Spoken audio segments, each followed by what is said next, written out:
How can we use Bloom's taxonomy in the classroom?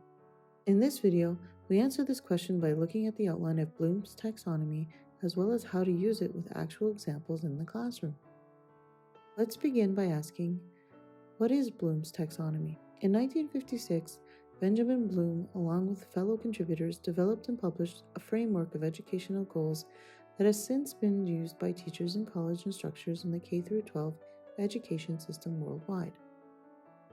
The original framework of Bloom consisted of 6 categories written as nouns. At the bottom, knowledge, then comprehension, application, analysis, synthesis, and evaluation. It was seen as a pyramid with the notion that there must be a solid foundation before moving to the higher level of thinking. In 2001, Bloom's taxonomy was revised to appear simpler and in verb form. The levels now were remember, understand, apply, analyze, evaluate, and create at the highest level. Why should teachers use Bloom's taxonomy in the classroom? Education, like most other fields, works on effective approaches to get results. Bloom's taxonomy is often referenced because it guides educators with the approaches to identifying what goals students of varying levels can achieve and how to create effective lesson plans to meet them. This approach also allows educators to form formative assessments to encourage students to reflect and improve on their progress. We now look at how teachers can use the 6 levels of Bloom's taxonomy to help with increasing student participation and learning. Level 1. Remember. In this level, students are expected to show that they remember previous knowledge gained. At this stage, the teacher can ask questions to see how much of the information was retained before moving on to new information.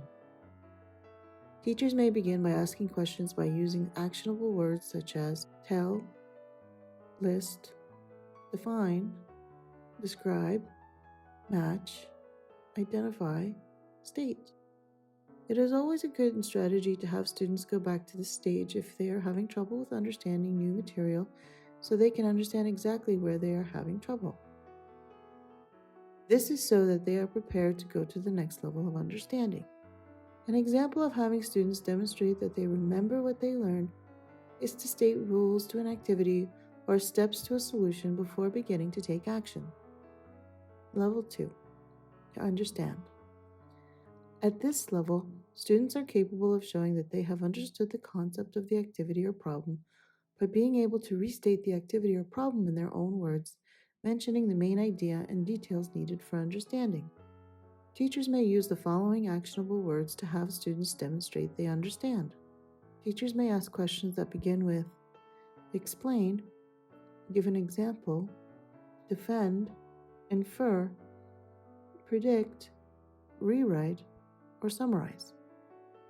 If students are having trouble with showing understanding of new material, prompt them with questions from the previous stage by having them recall previous knowledge, or what they already know, and have them understand that they are building on what they know. This way, students can gain the confidence to demonstrate that they are understanding the new knowledge. An example of having students demonstrate that they understand new knowledge is to explain or demonstrate the rules to an activity or steps to a solution in their own words. This is so that they are prepared to go to the next level of applying the new knowledge gained. Apply. At this level, students are ready to apply the new knowledge gained through words or actions. Teachers may use the following actionable words to have students show that how they can apply new knowledge gained. Teachers may ask questions that begin with apply, demonstrate, show, prepare, produce, relate, or solve. If students are having trouble with applying the information they understood, it is important teachers first ask questions to demonstrate understanding once again. Next is to demonstrate how to use the knowledge gained and applying it to get results or outcomes. This way, students can gain the enthusiasm to apply knowledge gained in their own way. Example: applying the rules or steps needed to complete or solve the activity with productive outcomes or correct and logical results. An example of having students apply new knowledge is to have the students write down or present their understanding of rules to an activity or steps to a solution using materials or manipulatives. This is so that they're able to communicate how they're applying the new knowledge gained in order to go to the next level of analyzing the relevance or the value of the new knowledge gained. Level 4. Analyze. At this level, students are ready to further explore deeper meanings behind knowledge gained, specifically asking why or how this information is relevant to themselves and society in general. Teachers may use the following actionable words to have students show how they can analyze new knowledge gained. Teachers may ask questions that begin with analyze, compare, contrast, identify, illustrate, or outline.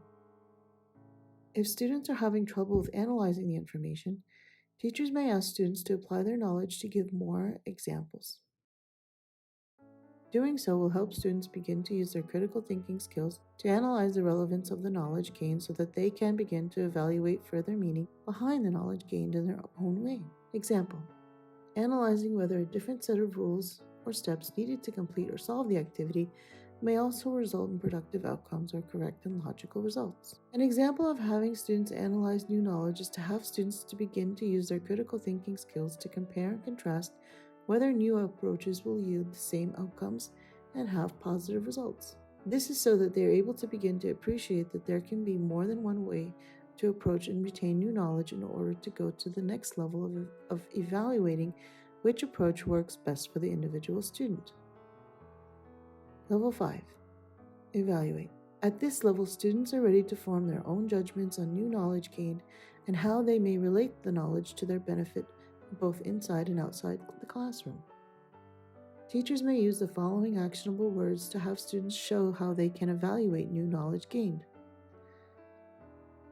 Teachers may ask questions that begin with evaluate, conclude, justify, relate, summarize, support. If students are having trouble with evaluating the information, teachers may ask students to reanalyze their information and see if they need to gain more information.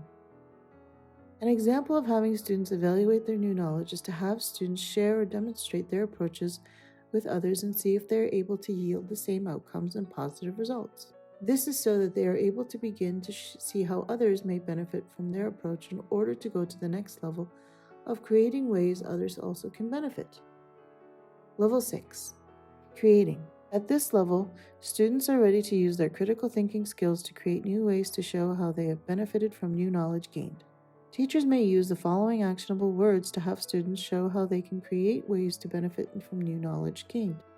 Teachers may ask questions that begin with create, devise, design, generate, modify, organize, plan, rearrange, reconstruct, reorganize. If students are having trouble with creating new ways to present knowledge gained, teachers may ask students to reevaluate their information and see how they can present the new information. Doing so will help students further use their critical thinking skills to create ways in which others may learn from as well.